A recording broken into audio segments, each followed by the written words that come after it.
saat itu menjadi pilot pertama, mungkin pilot pertama Indonesia yang di training bagaimana melandingkan dan men-take off-kan dari laut seperti itu. Iya. Jadi ada proses untuk seperti itu, untuk bisa qualified menerbangkan dan license-nya pun tersendiri, Pak. Oh. Ada job-nya tersendiri. Jadi bukan multi-engine land, tapi multi-engine sea seperti itu. Oke, ya mungkin bagus sekali Pak untuk ada ke arah situ pengembangannya di Indonesia ya. Kalau airport di suatu tempat terpencil, mungkin dibuka dengan cara seperti ini gitu, sangat cocok. Kecuali kalau memang daerah itu jauh dari laut ya, gitu mungkin punya masalah juga. Sungai bisa dipakai juga Pak. Iya, betul. Oke, ada pertanyaan nih, Pak Elang Segara. Mungkin Pak Elang Segara, silakan berinteraksi langsung aja untuk supaya lebih jelas pertanyaannya.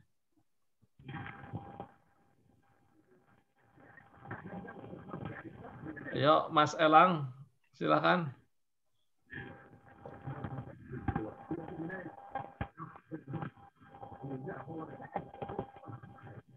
Nggak ada suara ya. Oke, saya bacakan lagi aja ya.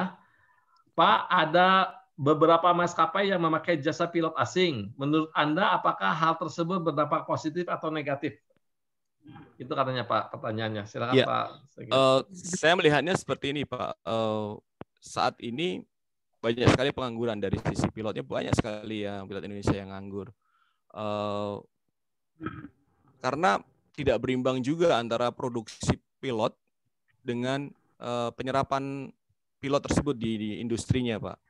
Yang tadi saya kemukakan bahwa kita ini cenderungnya ke airline aja, nggak pernah berpikir yang mengenai industri aviation yang lain selain airline seperti itu. Padahal ada di sana dan itu tidak dikembangkan sehingga dan misalnya kayak flying school juga untuk memproduksi pilot Pak.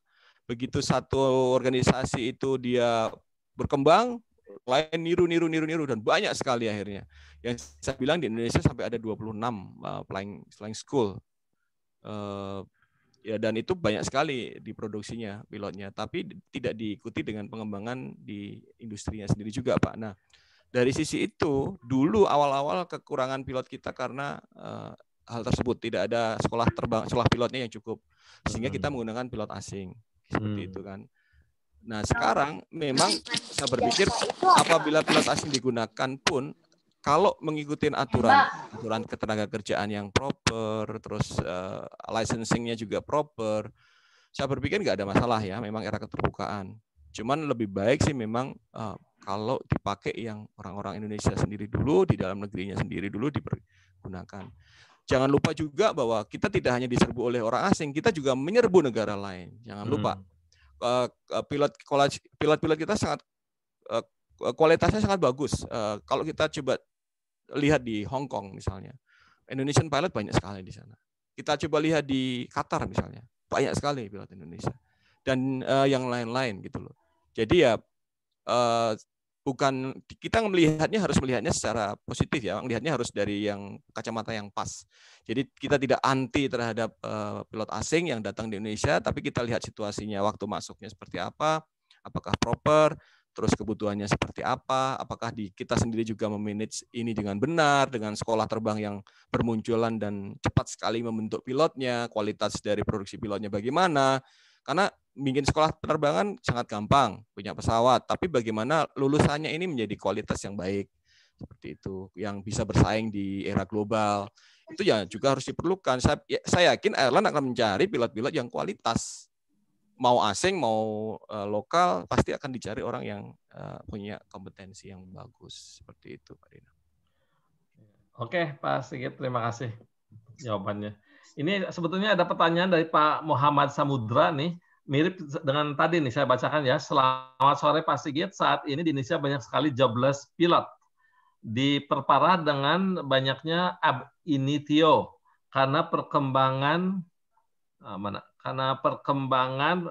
flight school yang sangat pesat. Menurut Bapak, bagaimana cara mengalokasikan jumlah pilot yang tidak bekerja ini?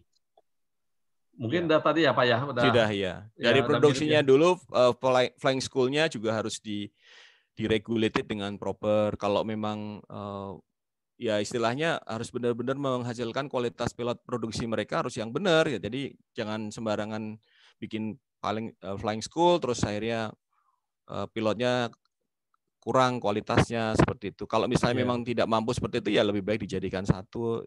Saya pikir dari Departemen Perhubungan sudah melakukan antisipasi hal ini dan saya kira cukup baik. Cuman karena memang populasinya banyak sekali Pak saat ini dan apalagi ditambah dengan COVID.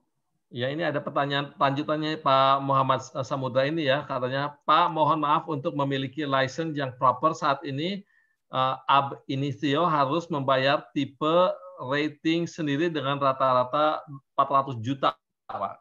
Betul Kak? Itu gimana, Pak? Itu betul sekali, Pak. Saat ini ada beberapa airline yang tidak mau pusing untuk mentrainingkan pilot mereka dengan biaya mereka.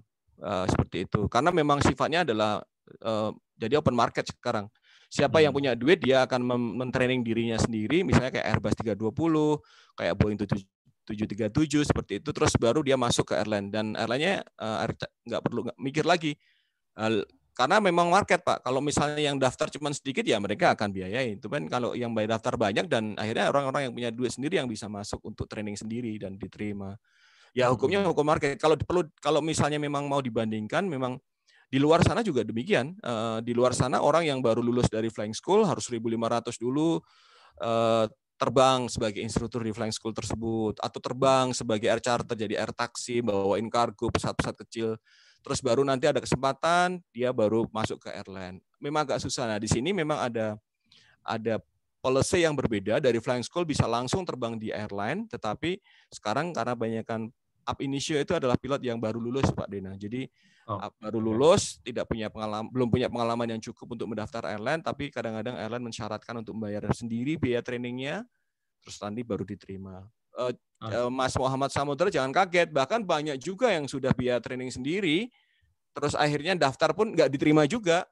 400 juta, itu yang saya punya pengalaman secara pribadi kayak gitu, Mas. Jadi ya sekarang bagaimana supaya bisa survive karena memang kondisinya berat kalau untuk yang ab initio seperti itu, Pak. Oke. Ini ada pertanyaan dari Pak Bone lagi nih Pak, katanya Pak saya mau tanya tentang personel airplane seperti Icon A5 katanya Pak. Apa tuh Pak? Ya itu buat hobi kalau saya lihat Pak. Ya itu masuk ke fase aja Pak Bone. Ya loh, ya. Saya sebenarnya tertarik Pak dengan sorry saya potong Pak ya. Saya tertarik dengan Icon A5 karena kan memang satu itu seaplane. Nah, dan saya lihat harganya sih tidak terlalu mahal ya, ke sekitar 4 saran lah. Dan saya rasa kalau untuk daerah-daerah dengan ini sih itu sangat bisa menjangkau dan jarak terbangnya juga bisa mencapai 1.000 mil kalau nggak salah untuk sekali refueling. Nah maksud saya memang sih sport evasi Pak. Nah tapi berarti regulasinya itu apakah sama dengan pilot reguler atau dia ada aturan sendiri, maksudnya kayak evasi atau gimana gitu Pak? Itu sih yang itu pakai hobi Pak, jadi pakai sport license Pak, jadi nggak seperti reguler seperti di airline. Kalau di airline kan urut-urutannya dari pilot private license, commercial pilot license, 1.500 jam, umur 21 tahun baru bisa ngambil airline transport pilot license seperti itu. Kalau yang